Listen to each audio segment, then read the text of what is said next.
नवंबर 2024 मुंबई। गोराई बीच के पास कुछ मछुआरे सुबह सुबह मछली पकड़ने के लिए निकल रहे थे।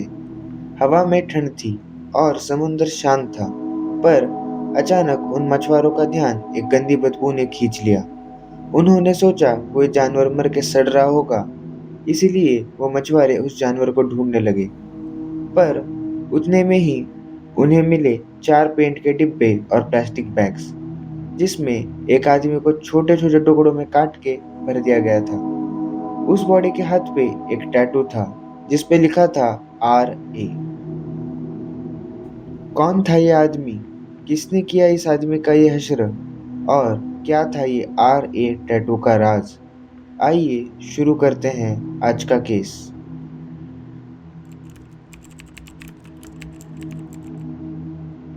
रघुनंदन जितेंद्र पासवान का जन्म 2003 में कनौली गांव, जो कि बिहार के दरभंगा डिस्ट्रिक्ट में आता है, वहां हुआ।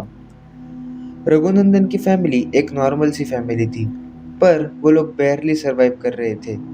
इसी वजह से रघुनंदन अपनी पढ़ाई खत्म करने के बाद पुणे शिफ्ट हो गया। पुणे में वो नौकरी की तलाश कर रहा था और उसे एक हॉस्पिटल में वार्ड बॉय की जॉब मिल गई। रघु रोज अपना काम करता, पर उसे घर की याद भी आती थी। Note that Raghu was just 21 years old।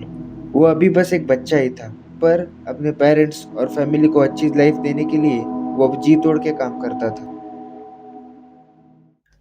ऐसे ही एक दिन जब रघु काम कर रहा था, तो उसकी मुलाकात एक मुस्लिम लड़की से हुई, जिसका नाम पब्लिकली डिस्क्लोज तो नहीं हुआ है, पर हम इतना बता सकते हैं कि उस लड़की का नाम A लेटर से शुरू होता था। वो लड़की वहां ट्रीटमेंट लेने आई थी। रघु ने उसकी मदद की और बातों बातों में रघु को पता चला कि वो लड़की भी दरभंगा की रहने वाली है। इसी वजह से रघु और वो लड़की बात करने लगी। A thing to remember here, इसकी वो लड़की 17 साल की थी, मीनिंग कि वो एक माइनर थी, और रघु ये बात जानता था। रघु अब उस लड़की से रोज बात करने लगा। उसे एक नए शहर में एक दोस्त मिल गई थी। जैसे जैसे समय बीतता गया, ये दोस्ती प्यार में बदल गई और ये दोनों रिलेशनशिप में आ गई। सब कुछ अच्छा चल रहा था।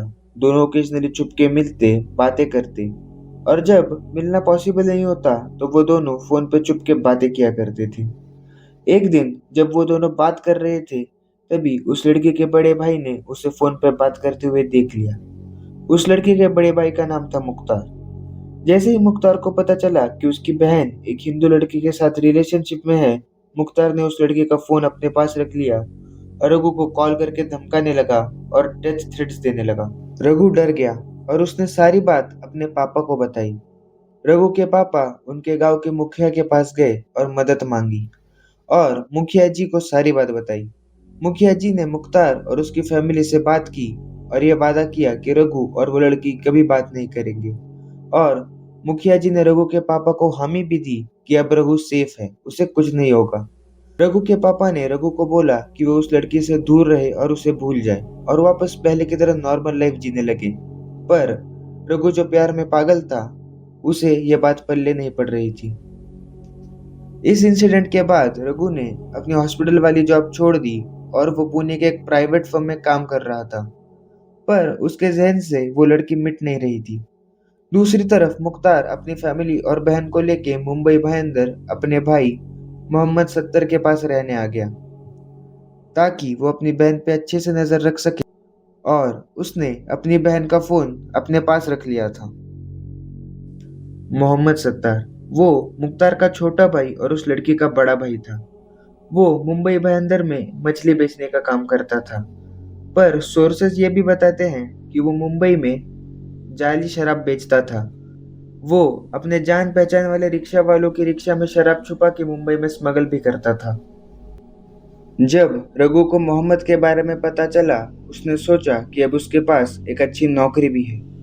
अगर वो लड़की के भाई से बात करता है तो शायद वो लोग इस रिश्ते के लिए मान जाए। इसी उम्मीद के साथ उसने मोहम्मद को कॉल किया और सारी बात बताई। मोहम्मद फोन पे बहुत सपोर्टिंग बातें कर रहा था। उसने कहा कि तुम मुंबई आ जाओ, हम दोनों मिलके हमारे बड़े भैया को इस रिश्ते के लिए मनाते हैं। मोहम्मद बस रघु से 3 साल बड़ा था, तो रघु को लगा कि मोहम्मद रघु की फीलिंग समझता है और वो उसकी मदद करना चाहता है। ये टाइम दिवाली का था तो रघु को छुट्टियां मिल गई थी, तो उसने प्लान बनाया कि वो मुंबई जाएगा और उनकी फैमिली से मिलेगा। रघु ने अपने पापा को बोला कि वो मुंबई घूमने जा रहा है। 31 अक्टूबर 2024 को रघु अपने एक दोस्त के साथ मुंबई आया।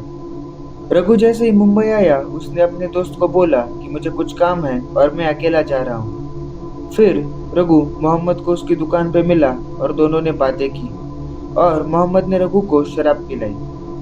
दोनों ने बहुत शराब पी और रघु ज्यादा शराब पीने के कारण वही बेहोश हो गया। जब मोहम्मद ने देखा कि रघु वही बेहोश हो गया है तो उसे बहुत गुस्सा आया। उसे यह बात भी हजम नहीं हो रही थी कि उसकी बहन एक हिंदू लड़के के साथ रिलेशनशिप में है और इसी गुस्से और नशे ने एक भयंकर रूप ले लिया। उसने वही बड़ी मछली काटने वाली नाइफ ली और रघु का गला चीर दिया। अगले दिन जब मोहम्मद होश में आया तो उसने सोचा कि बॉडी को डिस्पोज कैसे किया जाए।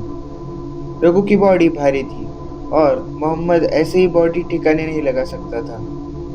उसने मछली काटने वाले औजारों से रघु की बॉडी के 7 पीस किए और पेंट के डिब्बे और प्लास्टिक के बैग में भर दिए। 1 नवंबर 2024 की रात को उसने एक रिक्शा वाले को बुलाया। वो रिक्शा वाला मोहम्मद का जान पहचान वाला था। वो अक्सर उसे शराब डिलीवर करने में मदद करता था। मोहम्मद ने उसे कहा कि उसे कुछ शराब गोराई एरिया में पहुंचानी है। रिक्शा वाले ने भी ज्यादा सवाल नहीं किया और उसने वो पेंट के डिब्बे अपने पास रख लिए और मोहम्मद और उन डिब्बों को गोराई एरिया तक पहुंचा दिया। रात को गोराई एरिया पहुंचने के बाद उसने पास के जंगल में सारे पेंट के डिब्बे और प्लास्टिक बैग्स फेंक दिए और वहां से भाग गया। जब रघु का कोई कांटेक्ट नहीं हुआ तो रघु का दोस्त वापस पुणे आ गया। जितेंद्र पासवान को भी जब रघु का फोन ऑफ है ये समझा वो डर गए और मुंबई अपने बेटे की तलाश में निकल गए। उन्होंने 10 नवंबर 2024 को अंधेरी पुलिस स्टेशन में रघु की मिसिंग रिपोर्ट लिखाई क्योंकि रघु आखिरी बार अंधेरी में ही देखा गया था। जब रघु की बॉडी गोराई बीच से मिली तो जितेंद्र जी ने उसके राइट आर्म वाले RA टैटू से बॉडी आइडेंटिफाई की। रघु के पापा ने पुलिस को उस लड़की के भाइयों के बारे में बताया और पोस्टमार्टम में पता चला कि रघु को ऊपर किसी शार्प चीज से हमला हुआ है। पुलिस ने टाइम न गवाते हुए मोहम्मद को अरेस्ट किया और इंटरोगेशन के दौरान मोहम्मद टूट गया और उसने सारी सच्चाई बता दी। पुलिस ने इस केस में बहुत अच्छा काम किया और ये केस 3-4 दिन में ही खत्म कर दिया। एज ऑफ फरवरी 2026 इस केस को लेके कोई पब्लिक अपडेट्स नहीं है, पर मोहम्मद अभी भी पुलिस कस्टडी में ही है और ट्रायल का वेट कर रहा है। इसी के साथ ये केस अभी के लिए यही खत्म होता है। अगर इस केस में कोई अपडेट्स होते हैं तो I'll write them down in the pinned comment. Until then, stay safe. This was Noxel. I'm signing off.